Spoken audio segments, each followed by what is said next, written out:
Hello everybody, welcome back. Today as well we have got you another video. In this video I'll show you how you can get BingX app. But before that, please do make sure to like our video, subscribe our channel, and yes, without any further delay, let's get started.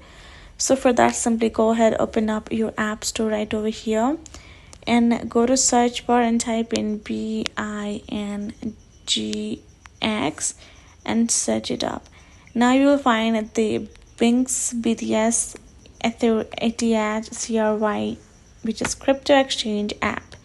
You're gonna find it right away. Tap on this option of get over here and double click, and there you go, it will start downloading.